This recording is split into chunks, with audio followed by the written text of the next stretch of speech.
ചങ്ങളെ വലിയുതിറ പാലം ഒരു എന്താ പറയുക, ഒരു സ്മാരകമാകാൻ ഇനി അധികം ആളില്ല.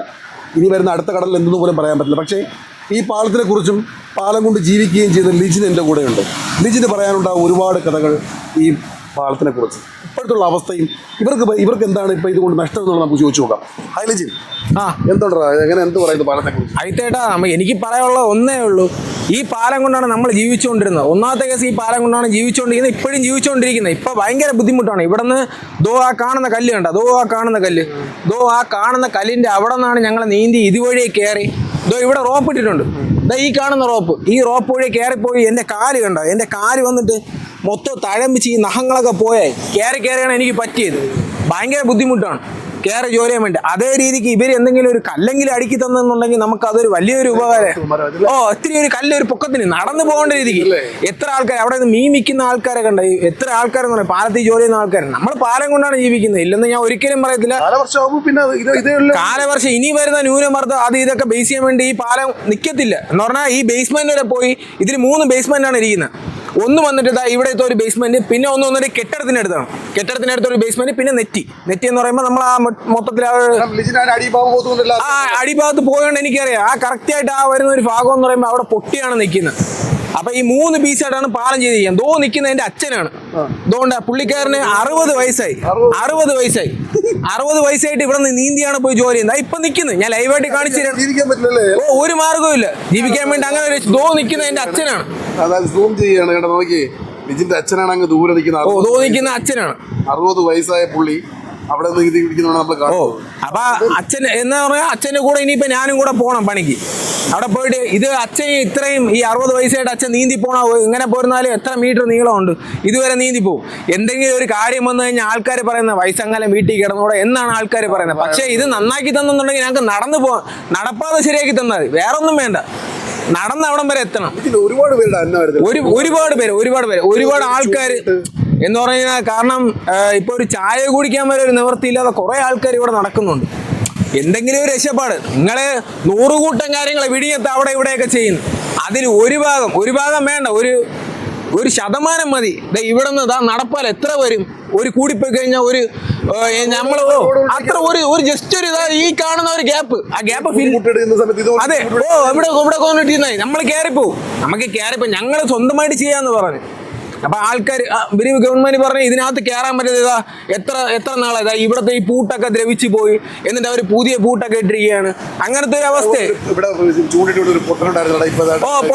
പൊട്ടെ അവൻ വന്നിട്ട് ഇപ്പൊ അവിടെ മീൻ വിൽക്കുന്നവരടുത്ത് എന്ന് പറഞ്ഞാൽ കൂടെ നിന്ന് സഹായിക്കാൻ വേണ്ടിയിട്ടാണ് മീൻ വിൽക്കുന്നവരെ കൂടെ.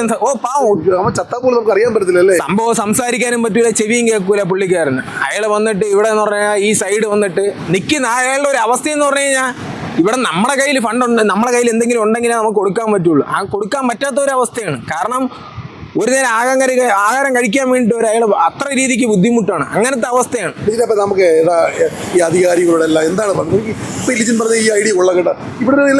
എന്താണ് പറയാൻ? വേറെ ഒന്നും ചെയ്യണ്ട. നിങ്ങൾ ഈ ഇട്ടിരിക്കുന്ന കല്ലുണ്ട, ഈ ഇട്ടിരിക്കുന്ന കല്ലെന്ന് പറയുമ്പോൾ എൻ്റെ ഒരു ഉദ്ദേശം എന്ന് പറയുമ്പോൾ 500 ടണ്ണാണ്. 500 ടൺ എന്ന് പറയുമ്പോൾ 5000 കിലോ ആണ്. ഇതിൻ്റെ ഒരു കല്ലിൻ്റെ ഒരു മതിപ്പെന്ന് പറയുമ്പോൾ 5000 കിലോ ആണ്. ഈ ഇരിക്കുന്ന കല്ലാണ് ഞാൻ ഒരു സാമ്പിൾ. ഈ ഇരിക്കുന്ന കല്ല് ഇതുപോലെ ഒരു കല്ലിട്ട് ലെവൽ ചെയ്താൽ ഞങ്ങൾ നടന്നു പോകും. കുഴപ്പമൊന്നുമില്ല. അപ്പോൾ ഈ ഇരിക്കുന്ന കാര്യം എന്ന് പറയുമ്പോൾ നമുക്ക് ഇവിടെ നിന്ന് നടക്കാനും പറ്റൂല. ഇപ്പൊ ഇങ്ങ് പൊളിഞ്ഞ് പാലത്തിന്റെ ബേസ്മെന്റ് ഇല്ലാതെ ഭയങ്കര ആട്ടവും കാര്യങ്ങളും ഒരുപാട് കൂടി. ഭയങ്കരമായിട്ട് നല്ല രീതിക്ക് ആട്ടമുണ്ട്. പിന്നെ നമ്മളെ കെട്ടിടത്തിൻ്റെ വെച്ചാൽ ഇവര് വെയിറ്റ് കയറ്റുന്നു. ഈ മുമ്പ് ഇങ്ങനത്തെ ഒരു സംഭവങ്ങളില്ലായിരുന്നു. ഇത്ര കോൺക്രീറ്റ് കയറ്റി ഇത്ര കനത്തിന് ഇവര് ഈ കോൺക്രീറ്റ് കാര്യങ്ങളൊക്കെ ചെയ്യുമ്പോൾ പാലത്തിന് വെയിറ്റ് കൂടുമോ കുറയോ? കൂടത്തല്ലേ ഉള്ളൂ. ഈ വെയിറ്റ് കൂടുമ്പോൾ, ഈ കരയുന്നതിനെ വെയിറ്റ് കൂടുമ്പോൾ ഈ മണ്ണെടുക്കുമ്പോൾ എന്തിനാണ് പാലം കൊണ്ടിരിക്കും. ഈ വിഴിഞ്ഞം പദ്ധതി ഈ നമ്മുടെ വലിയതോർ മാത്രം എന്താണ് ഇങ്ങനെ കിടക്കുന്നത്?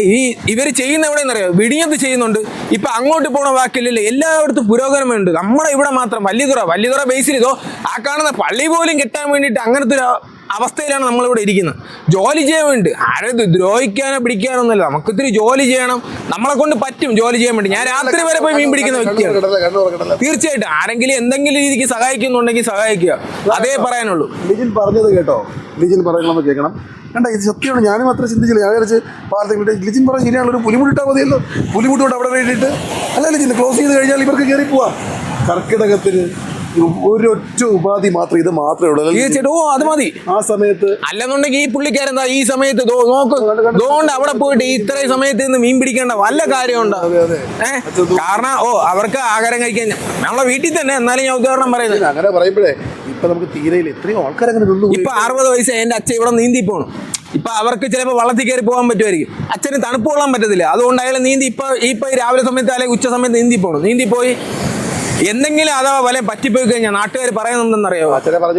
അച്ഛനെ പറഞ്ഞു വിട്ട് നമ്മൾ പൈസ മേടി അങ്ങനെ ഇങ്ങനെയൊക്കെ പറഞ്ഞിട്ട് ആൾക്കാർ ഇവിടെ പറയുന്നുണ്ട്. ഒരുപാട് ആൾക്കാർ പറയുന്നുണ്ട് അച്ഛന് വയ്യാത്ത ആളല്ലേ. പക്ഷേ യഥാർത്ഥത്തിൽ ഒരാൾക്കാര് അവര് എന്നാ സ്വന്തം രീതിയിൽ നിൽക്കണമെന്ന് നോക്കുകയുള്ളൂ. അവരെ ചിലവ് അവര് നിയന്ത്രിച്ച് കൊണ്ടുപോകണം. തീർച്ചയായിട്ടും എന്റെ അച്ഛന് പറ്റിയ സമയം നല്ല രീതി ഈ പാലം കൊണ്ട് എന്റെ അച്ഛന് വയ്യാതെയായത്. ആ രീതിക്കാണ് അച്ഛൻ ഇപ്പോഴും ഇങ്ങനെ നോക്കി ഈ കമ്പ വഴി. അച്ഛന് മുമ്പ് കുഴിയോടോ എന്ന് പറഞ്ഞു കഴിഞ്ഞാൽ ചിപ്പിയെടുക്കാൻ അപ്പൂപ്പനായിരുന്നു ഇത് ചിപ്പിയും കാര്യങ്ങളൊക്കെ എടുക്കുന്ന കുഴിയാളി അപ്പൂപ്പൻ എന്ന് പറഞ്ഞിട്ട് ചിപ്പിയും കാര്യം. ഇപ്പൊ അച്ഛനെന്ന് പറഞ്ഞു കഴിഞ്ഞാൽ അച്ഛൻ അങ്ങനെയല്ല, മീൻ പിടിക്കാനും കാര്യങ്ങളിൽ പോകും. ഈ ചിപ്പി എടുക്കാനെന്ന് പറഞ്ഞാൽ അച്ഛൻ മെയിനായിട്ട് വരത്തില്ല, മീൻ പിടി തന്നെ. പുള്ളിക്കാരെ ഈ കമ്പ വഴിയൊക്കെ കയറുന്ന കമ്പ പൊട്ടിപ്പോയി കഴിഞ്ഞാൽ എന്തായിരിക്കും അവസ്ഥ? ഇവിടെ നിന്ന് എന്റെ അനിയൻ റോബിൻ മരിച്ചുപോയി. റോബിൻ മരിച്ചെന്ന് പറഞ്ഞു കഴിഞ്ഞാൽ ഇന്ന് വരെയ്ക്ക് ഫണ്ട് കിട്ടുന്നില്ല. അതിന്റെ രീതിക്ക് ഒരു ഇതുപോലെ ഈ ഗവൺമെന്റ് സ്വീകരിച്ചില്ല. കാര്യം എന്ത്? പൊട്ടിക്കിടന്ന പാലത്തിൽ കയറണ്ട എന്ന് പറഞ്ഞ് കയറിയെന്ന് അവർ പറഞ്ഞു. പൊട്ടിക്കിടന്ന പാലത്തിൽ കയറണ്ട എന്ന് പറഞ്ഞാൽ കയറി. ഞങ്ങൾക്ക് വയറ്റിപ്പഴുപ്പ് വേറെ വേണ്ടേ? ഞങ്ങൾ എങ്ങനെ ജീവിക്കാം? ആരെങ്കിലും വല്ലതും തരുന്ന ഞങ്ങൾക്ക് ജീവിക്കാൻ വേണ്ടി? ഞങ്ങൾ ജോലി ചെയ്താലേ ഞങ്ങൾക്ക് ജീവിക്കാൻ പറ്റുള്ളൂ. സത്യം വിഷമം കൊണ്ടാണ് പറയുന്നത്. ഇന്ന് അജിത്തേട്ട നിങ്ങളെ കണ്ടിട്ട് ആ ഒരു വിഷമം പറഞ്ഞ് ഈ സോഷ്യൽ മീഡിയയിൽ നിങ്ങൾ ഇടുമെന്നുള്ളൊരു മനസ്സിനകത്തൊരു ഇതുണ്ട്. അതുകൊണ്ട് മാത്രമാണ് ഈ ഒരു കാര്യങ്ങൾ പറയുന്നത്. ഓക്കെ, എന്നിലുള്ള വിശ്വാസം ലിജിൻ അറിയാം ഞാൻ വീഡിയോ ഇടുമെന്ന്. ഒരു കാര്യം മനസ്സിലാക്കണം, ഇതേപോലെ എത്ര പേരുടെ എല്ലാവരുടെയും ഒരു വികാരമാണ് ലിജിൻ പറഞ്ഞത്. പ്ലീസ് സോഷ്യൽ മീഡിയ വഴി നിങ്ങൾ സഹായിക്കണം, പ്ലീസ്, അപേക്ഷയാണ്. ലിജിൻ്റെ വേദന